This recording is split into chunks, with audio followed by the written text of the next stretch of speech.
Hello and welcome back to Team Double Dragon. Today, I got my hands on a little bit of footage of Divinity Original Sin 2. Where did you pirate it? Did you download a torrent of it?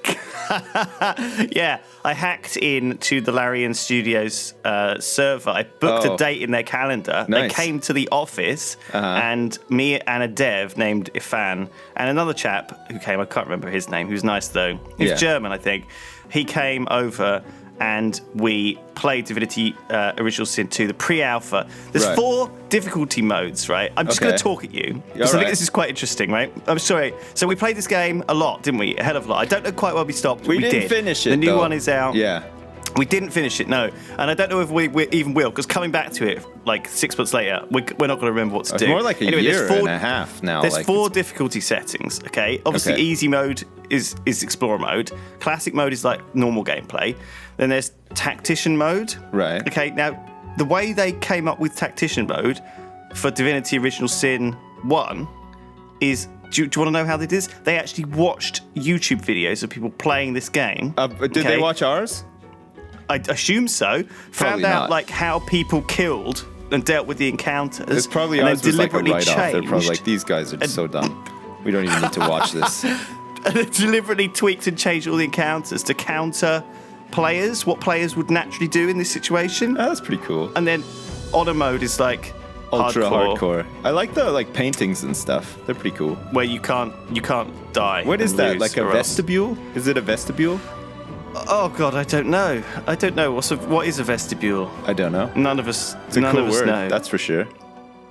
So yeah, if everyone starts using the overpowered fireball ability or whatever on these specific bosses, they buffed all the resistance to them and things. Like because we had a couple of tricks up our sleeve, didn't we? Like we had the spider that would tank for a bit, and then we had that big fire elemental guy that would tank for a bit and stuff. Do you think they nerfed all of that because those were like our staple maneuvers? Like every time we, got in a fight. Oh yeah, who's this guy? So this is character creation. Oh, so neat. When you pick your character, you actually choose between. Currently, there's 4 origin stories. So there's 4 characters with like actual stories in the game. Roderick. Are all the races in the game well fed, or just the humans? Just the humans. Oh, right. So I guess there's 2 humans there. If is that Ifan and Lotzi? Oh, so maybe the dev wasn't called Ifan. Maybe that's the name of the character that he was playing. Well, that's all right. Nowadays, like we sort of all speak to each other using our internet code names, right? So that's 2. So he was probably we're going to call Lewis, and that just happens to be your name as well. This is the Red Prince. Okay. All right. He's I think their favorite character that they developed. Right. In this game. So yeah, sorry. Let me explain this. So I think in Divinity 1, obviously we had our character. Okay. Yeah. You had I had that guy with the who was I? You were I was the woman. Oh yeah, I was Sneaky Steve or whatever, remember? Yeah, that's right. And this time I think you can generate random people yourself if you want. What? So you can have like an Argonian head but like a human's body and stuff? No. Can't be a centaur or anything. It's not Mr. Potato Head. You can't like swap out body parts. Well, I don't think maybe be like half. Maybe one day it will be like maybe that. They should add This is one thing that's sorely lacking in fantasy RPGs, in my opinion, is the ability to mix and match. Like, for instance, I would like to have a centaur's donger on a human's body because mine in real life is pretty small. And, when I'm playing a fantasy roleplay game, I want that opportunity to know what it feels like to just have a tremendous donger. A horse dick. Yeah, that's right. You like a horse dick. The mix and match thing.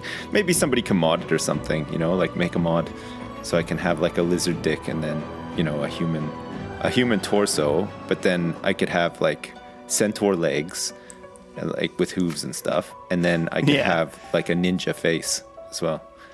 Would you like to be able to sort of get down on all 4 limbs like a horse so people could ride you around?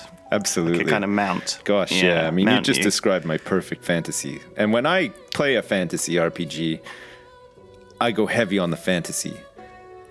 Yeah.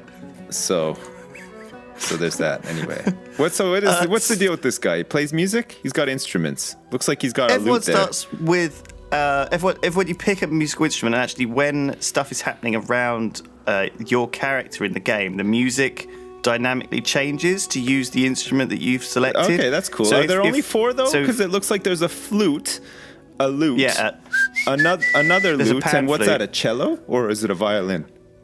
I think they're all quite different in their sound. Oh my God. So I think the way the music's been coded is that it will, like the main melody of it will change to these specific instruments when you're playing out special stuff to do with you. Sorry. So there's these. So these are elves. The Who's of Whoville.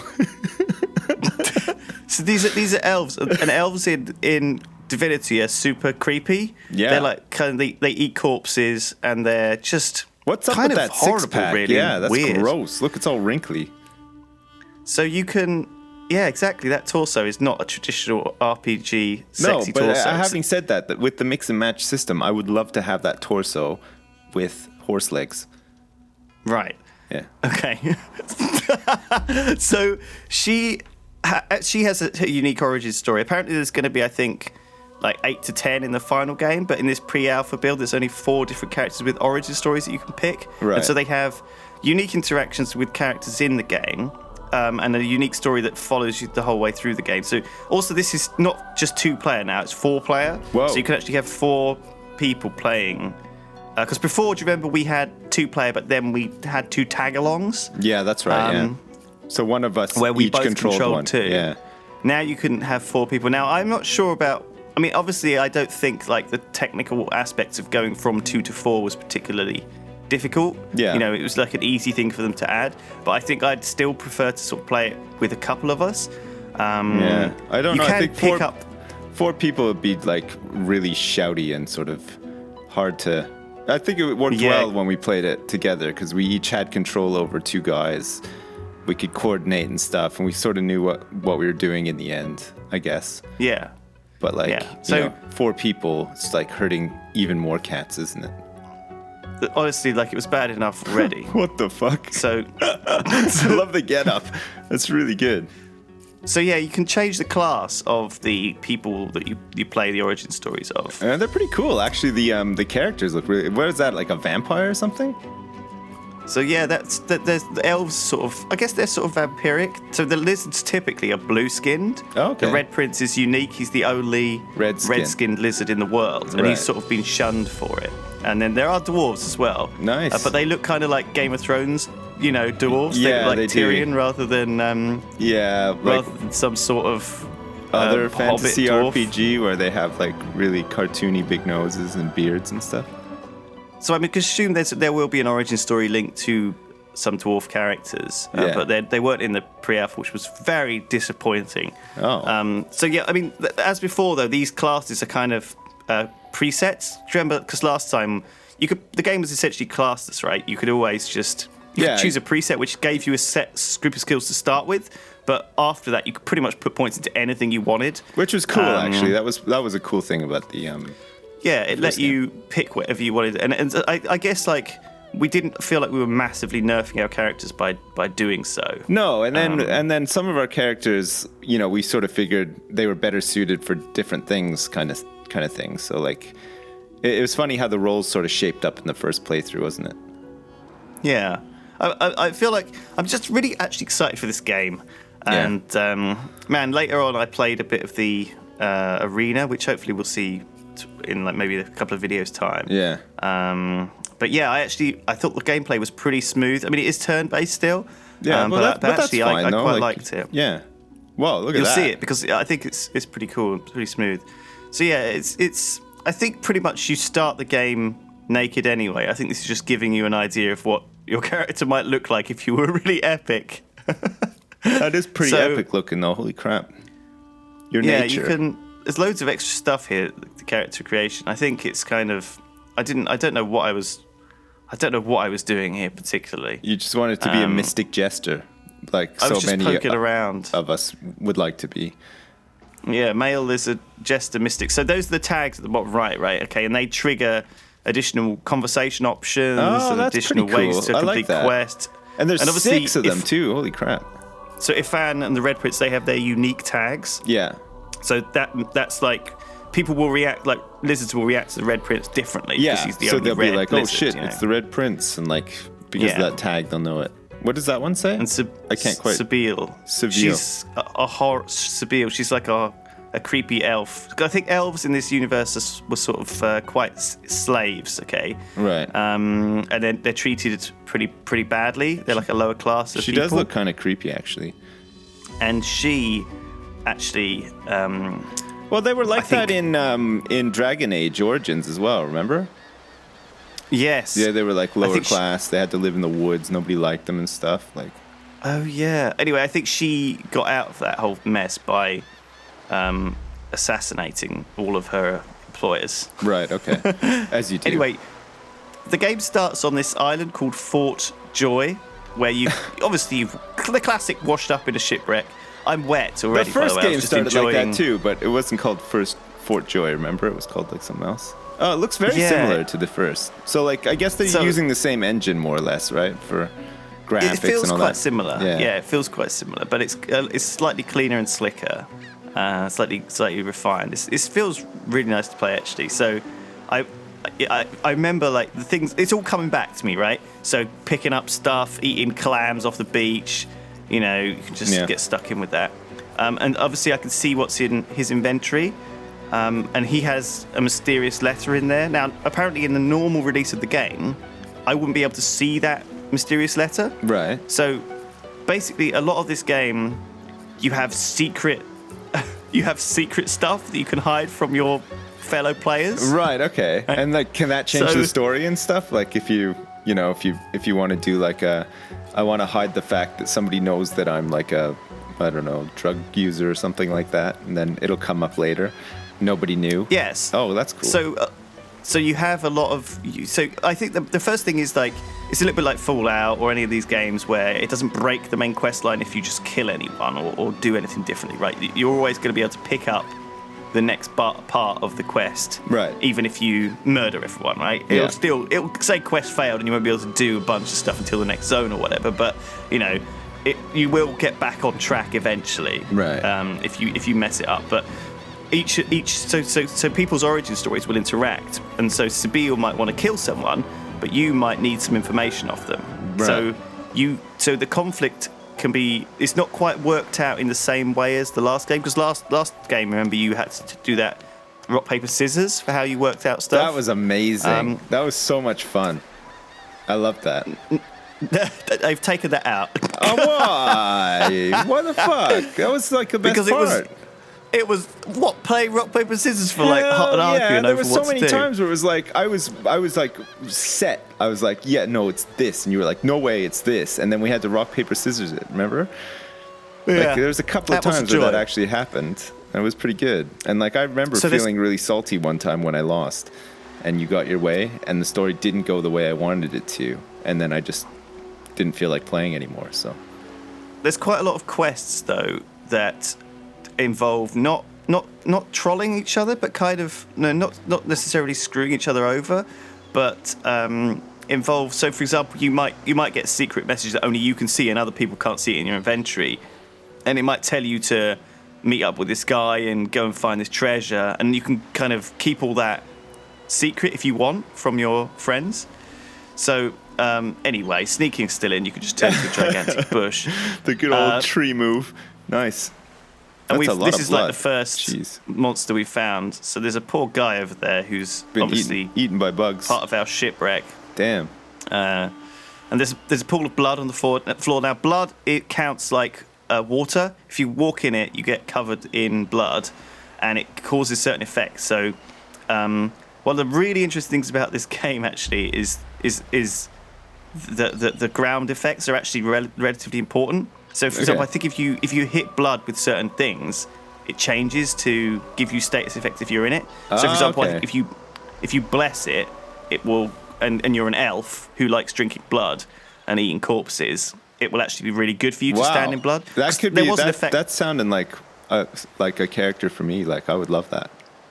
Yeah. So I mean, there was like a talent I remember in Divinity where when you stood in blood, you healed. Well, remember all the You could times pick that there's like oil on the ground and stuff, and we like lit it up, and you have to. We had frost, to use and those mushrooms and stuff. You had to constantly use the environment, right, to your advantage. There was cool. a lot of ground effects. I think that's still here, right? There's so many ground effects, and they all interact in weird ways. So later on, you might see this, but it's this cool thing where.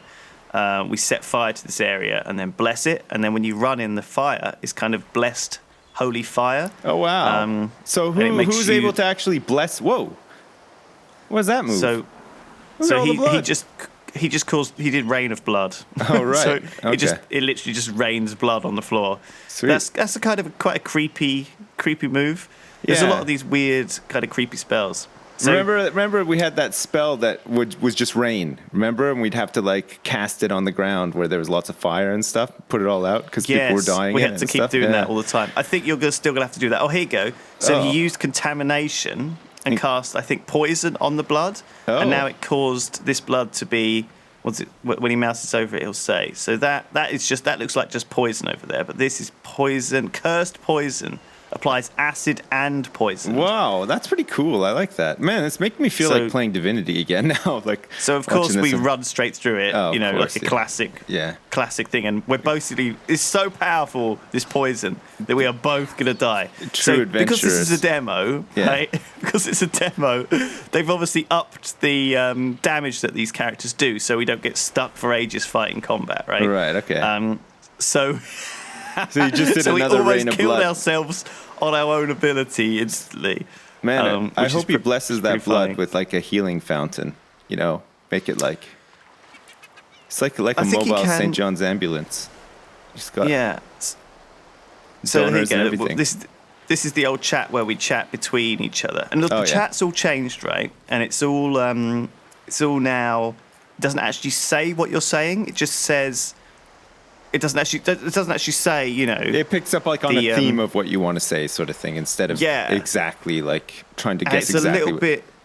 It's a little bit weird actually to get used to. It took me a little bit of time to get used to it, but I did get used to it eventually. So I'm just sort of chatting away with the dev at this point about various stuff and trying to remember how to play this game. Yeah. And so Sebille can, when she eats corpses, she can get like either learn their abilities, so she could actually. So I think when you kill like a boss, she can eat a bit of the corpse and get a little bit of story out of that, and like potentially learn an ability. But that makes her a little bit of a jack of all trades kind of character. Yeah, that's amazing. I like the whole like gaining ability. She might get like a wizard spell, even though she's not a wizard or whatever. Yeah. You know, so she can drink people's blood and then like take their abilities.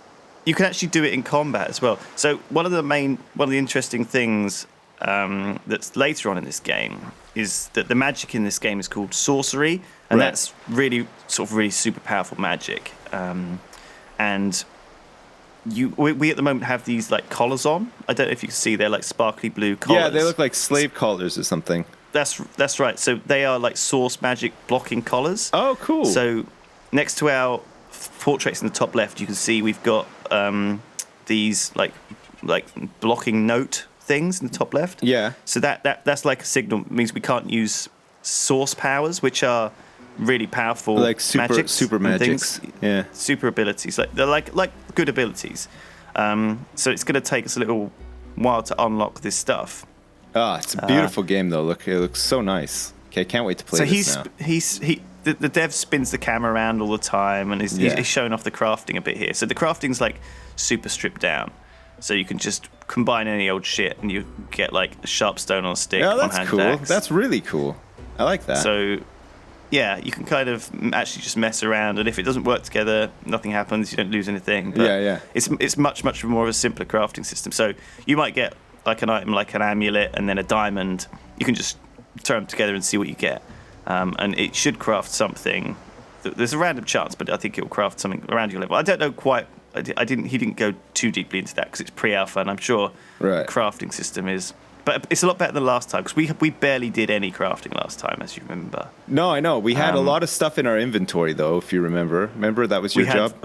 vastly overfilled inventory that we never used to craft. I know. I don't know about you, but when I play these games, like I always I'm always very hesitant to use like scrolls and potions and stuff because I always feel like I need to save them for something, and then I get to the end of the game and I've never used them, and I've just got scrolls and potions like coming out of my ass. It's a classic mistake to make. I know. You should just like I'm trying to condition myself more now to just use stuff just as to I throw have them it. out, and have fun. Yeah, because you never know. Like sometimes, like I do that in Fallout now too. You know, like I just take lots of drugs because like they have effects, and like otherwise I just get to the end of the game and I've just got like millions of tablets of buff out and mentats that I haven't used. You just think like I've gotten more used to doing that too. You have to work hard against the. It's like ingrained, right? Like because we come from a different generation of games, like we were very resourceful. It's like we came from like the Great Depression of games, and that's why we hang on to all this stuff. But like millennials nowadays, it's like they're so entitled, and that everything is so throwaway. They probably use potions and don't even think twice about it. But like I'm stressing out big time when I use them. I think it's the same thing here. So you do meet the you do meet characters in the game, right? That you could have played otherwise. I don't think you follow their origin stories. If they're just is that the in Red your Prince? party, that's just the Red Prince, yeah. And obviously he. Oh yeah, and of course Sebille, it says his name right there. I was just looking at the actual character, and it looks just like him. So Sebille and Sebille's this elf who hates the lizard people, and she basically just wants to insult him really badly. And apparently in like an earlier build of this game, there was an option where Sebille could just insult him and he would attack and you could kill him. Nice. But they decided that they wanted to block that from happening because it's you can still kill him if you want, but mostly you can convince him to join you. So I'm like, nah, screw it. I don't want to play with this guy. So, but the dev's like, we really ought to bring him along just to explain. Just so the dev but not spoiling anything. That's pretty good. All right. Well, listen. Let's say goodbye now, and we'll come back and we'll do part 2 next time. Oh yeah, sure. We still got like another sort of half hour of footage or whatever. Instead of having it all in one video, we'll separate it out into 2. All right. See you next time, everybody. Love you. Bye. Bye.